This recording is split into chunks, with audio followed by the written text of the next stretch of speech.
Bienvenidos todos. Estamos en un nuevo encuentro entre Fans People y BMO y hoy vamos a tratar un tema muy interesante que es el tema del engagement. Y para ello contamos con Juan Salazar, que pertenece al equipo de inversión responsable de BMO, un equipo que cuenta con 22 personas y que se encarga de hacer las exclusiones, el engagement y el proxy voting de la gama de ASG de BMO. Pero no solo eso, porque también son responsables de un servicio que ofrecen a terceros, ya sea fondos de pensiones, aseguradoras o gestoras, para hacer el engagement y el voting por ellos. Les ofrecen, digamos, su expertise.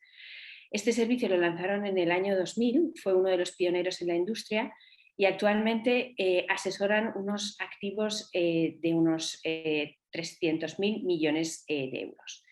Si se suma eso a la cantidad con la cual la propia BMO hace engagement, pues la cantidad ascendería a unos 450.000 millones de euros, que ya es una cantidad bastante interesante para hacer engagement. Así que, Juan Salazar, bienvenido. Mira, para empezar y para enmarcar el tema, ¿nos podrías contar un poco de qué es el engagement, cuáles son sus beneficios y por qué los inversores deberían prestar atención? Claro, para nosotros engagement es el proceso de establecer y mantener un diálogo constructivo con las compañías en las que estamos pensando en invertir o en las que ya invertimos. El objetivo de este diálogo es discutir aspectos ASG que sean materiales o relevantes para la creación de valor en el largo plazo, ya sea valor económico, financiero o medioambiental y social.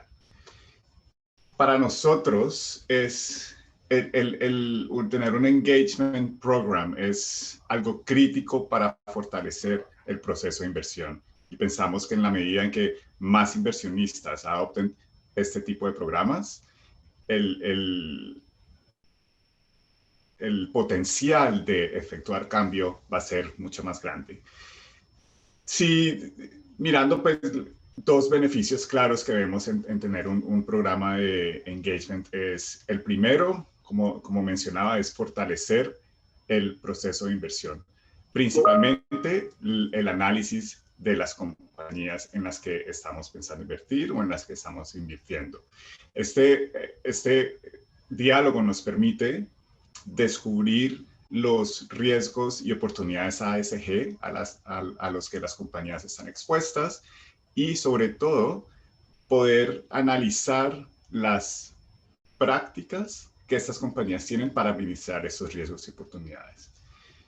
En segundo lugar, utilizar nuestros derechos como propietarios para influenciar políticas y prácticas ASG nos permite ayudar a las compañías a mejorar su capacidad de generar valor en el largo plazo. En otras palabras, en la medida en que las compañías en las que invertimos mejoren sus prácticas para administrar riesgos y oportunidades ASG, su capacidad de generar retornos se va a ver amplificada. Y como ya lo había mencionado, no estamos hablando solamente de retornos económicos y financieros, sino también retornos medioambientales y sociales que al final pensamos que contribuirán a una mayor resiliencia de la economía, del planeta y de la sociedad en general. Sí, indudablemente hay que atender, digamos, a esa medición del retorno que incluye todos esos aspectos, ¿no? Pero dime una cosa, Juan, ¿las compañías realmente se abren? ¿Las compañías están dispuestas a hablar con vosotros o todavía hay resistencia? Mira, ¿qué te digo? Yo llevo haciendo esto 12 años y la evolución ha sido impresionante. Hace 12 años había que estar tocando puertas y muy pocas puertas se abrían. En la última década, sin embargo, hemos experimentado un creciente apetito por parte de las compañías de sentarse en la mesa con los inversionistas a discutir estos temas que, como te digo, hace 10 años no eran comunes y había cierta reserva de quedar mal frente a los inversionistas. Entonces, con compañías en mercados desarrollados, en estos días es muy fácil establecer y mantener ese diálogo. Europa, las comunidades en Europa están en el top. En Estados Unidos y Canadá todavía hay que hacer un cierto trabajo. Hablando de mercados emergentes, también hay diferencias si hablas con compañías en Latinoamérica, en el sureste asiático, ellas están más abiertas.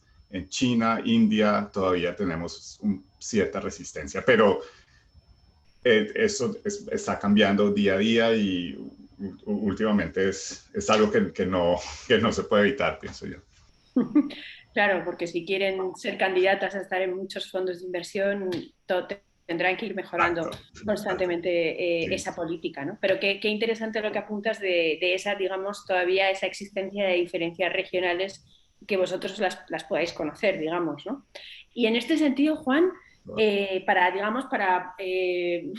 hacerlo más tangible, ¿nos podrías dar un ejemplo digamos, de un ejemplo de engagement reciente que hayas tenido con alguna compañía y de cuál haya podido ser ese impacto en los aspectos ASG de esa compañía?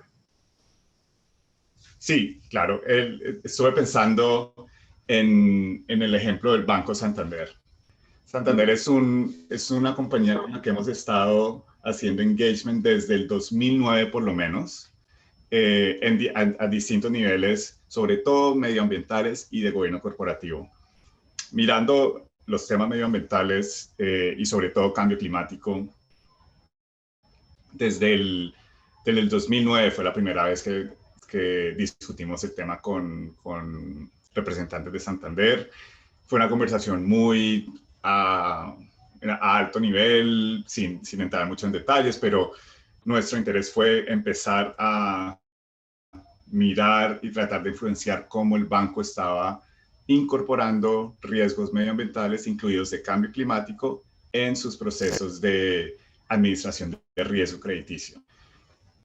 Ha sido un diálogo intenso, frecuente, dependiendo de los años en los que ha pasado, pero digamos que en los últimos 2 o 3 años hemos tenido varias conversaciones con distintos funcionarios dentro del banco y hemos detectado un apetito muy genuino para tomar una posición de liderazgo en temas de administración de riesgos por cambio climático. Y a través de unas conversaciones hemos visto y tratado de influenciar los procesos y las prácticas del banco en términos de, otra vez, administración de riesgo crediticio, de cómo analizan y evalúan empresas en sectores con altos impactos de cambio climático, el approach a incrementar la canalización de recursos hacia proyectos que puedan ser considerados beneficiosos para el cambio climático, como por ejemplo con energía renovable, y en términos de transparencia y reporting. O sea, me atrevería a decir que el último reporte de cambio climático del Banco Santander es uno de los mejores a nivel global en el sector financiero. Entonces, el diálogo no ha terminado todavía. El banco anunció hace poco que su objetivo de alcanzar 0 emisiones netas antes del 2050, que apoyamos totalmente y era algo que habíamos estado tratando de influenciar para que lo hiciera. Pero ahora necesitamos detalles, cómo va a ser ese plan de ruta, qué va a pasar con financiación, asesoramiento, inversiones en sectores como petróleo, gas, minería, transporte, cómo va el banco a hablar con sus clientes y lograr ese objetivo. Pues Pero en términos generales ha sido un engagement súper constructivo y como comentaba, hemos visto cambios tangibles. Pues muchísimas gracias, Juan, por hablarnos sobre engagement, explicarnos qué es. Y también por darnos este ejemplo, que además yo creo que nuestro público lo va a entender muy bien. Y también Sí, enhorabuena porque me parece que es un proceso, digamos, en el que tanto Santander como BMO terminan aprendiendo bastante sobre lo que es la sostenibilidad, que en el fondo es algo que claro. estamos haciendo entre todos, ¿no? Así que muchísimas Sí, gracias, sí, Juan Salazar de absolutamente. BMO. Un placer. Gracias a ustedes. Muchas gracias.